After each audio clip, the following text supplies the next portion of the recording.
पहले तिमोथी 6:17। इस संसार के धनवानों को आज्ञा दें कि वे अभिमानी ना हों और चंचल धन पर आशा न रखें। कभी धन पर आशा रखने के लिए नहीं कहा है, चंचल धन पर आशा ना रखें, परंतु परमेश्वर जो हमारे सुख के लिए सब कुछ बहुतायत से देता है। धन पर भरोसा ना करें, परमेश्वर पर भरोसा करें, ऐसा बोल सकता है। धन पर भरोसा मत रखो, परमेश्वर पर भरोसा करो। पर कहा गया है कि हमारे सुख के लिए सब कुछ बहुतायत से देता ही नहीं, बल्कि बहुतायत से संपूर्ण रूप से देता है। परमेश्वर का हृदय, परमेश्वर की सोच अलग है। कभी भी एक विश्वासी एक जिंदगी को अनुभव न करने लायक, जिंदगी बस चल रहा है, ऐसा बोलो तो परमेश्वर का एक प्रधान विचार जो है उसमें हम जी नहीं रहे हैं।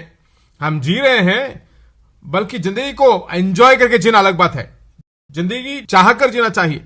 120 साल क्यों जीना चाहता हूं? क्योंकि मैं जीने की चाहत है, जिंदगी को एंजॉय करके बहुत सारे दिनों तक मैं जीना चाहता हूं। और बहुत सारे लोगों में ऐसा एंजॉय नहीं कर सकते। कुछ आत्मिक लोग हैं, आइसक्रीम लेकर तुम अच्छे से चक्कर खाओगे तो पापी के रूप में आपको देखेंगे। कुछ जगहों में आइसक्रीम खाना ही पाप है उनके लिए, पर उसको चक्कर टेस्ट करके मजे में खाओ तो कहेंगे दुनिया का आदमी है। कभी भी परमेश्वर हमें असंतुष्ट रूप में नहीं देखना चाहता। पुराने नियम को देखिए दी है, परमेश्वर के भवन में जाते हैं बलि चढ़ाने के लिए। बलि चढ़ाते वक्त भी जिंदगी को अनुभव करने के लिए कहता है। बलि चढ़ाकर सीना और जो पैर का जो मांस होता है वो मुझे दे दे, बाकी सब तुम ले लो। बलि का मतलब क्या है? घर जाके मांस के साथ खाना खाना है ना, है घर में जाकर मांस खाना वही जरूरी है। बलि चढ़ाए तो परिवार और बच्चे सब जो है मांस खा सकते हैं। क्यों परमेश्वर ऐसा कर दिया? बलि चढ़ाकर जाते वक्त भी एंजॉयमेंट के साथ ही वापस जाओ। वह जो पहला फल जो लेकर आते हैं, परमेश्वर कहता है ना, है अपना प्रतिफल लेकर जो है मुंह उतर के मत आ, ऐसे ही कड़क मत आ। देते वक्त मन में आनंद के साथ, एंजॉय के साथ दिया कर। तो जिंदगी कैसे होनी चाहिए?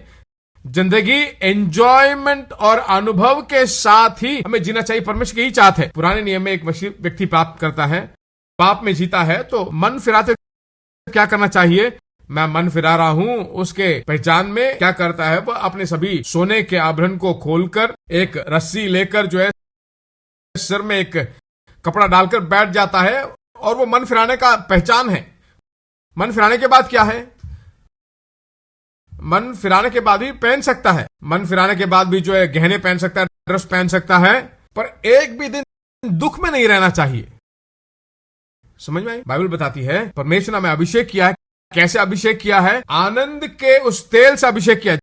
जिंदगी कैसे है होनी चाहिए? आनंद के साथ, खुशी के साथ, भरपूरी में जिंदगी जीने की चाहत होनी चाहिए। इसीलिए परमेश्वर ने आपको और मुझे बनाया है, और उसीलिए कहता है कि मैं आया भी हूं।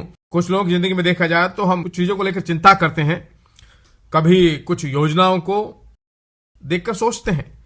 ऐसे सोचते वक्त भी चिंता नहीं करनी चाहिए, है ना। बच्चों के बारे में, सेवकाई के बारे में जब सोचते हैं तो चिंता करोगे तो जिंदगी को अनुभव नहीं कर रहे हो। एक मिनट भी चिंता नहीं करनी चाहिए। तुम चिंता करने के लिए और वो चिंता बहुतायत से देने के लिए आया, ऐसा नहीं कहा गया। मैं किस लिए आया? तुम्हें जीवन देने के लिए, और वह जीवन बहुतायत से एंजॉय करने लायक बदलने के लिए मैं आया। चिंता करते हैं, सोचते हैं तो मेरे जिंदगी के लिए मैं परमेश्वर बन गया हूं।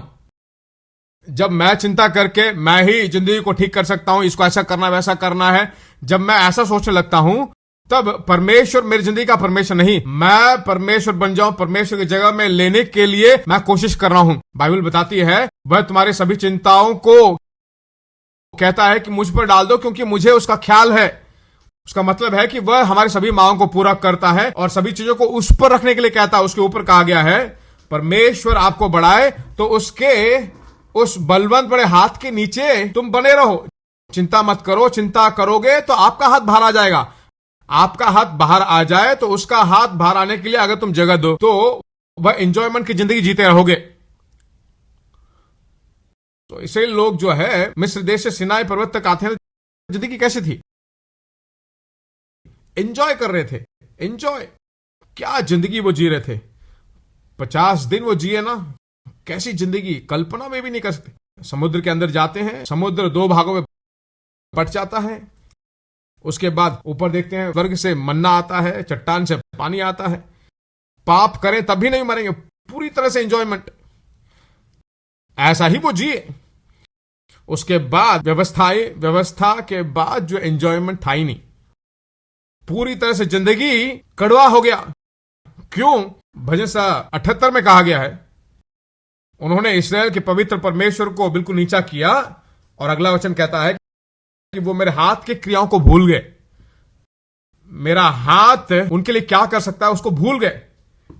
एक दिन आप चिंता मत करो, परमेश्वर नहीं चाहता कि आपके हाथ आकर काम करे। जिस दिन आप चिंता करोगे और मेरा हाथ सब कुछ ठीक करेगा, ऐसा जब सोचोगे, तब आप अपना काम खुद कर रहे हो।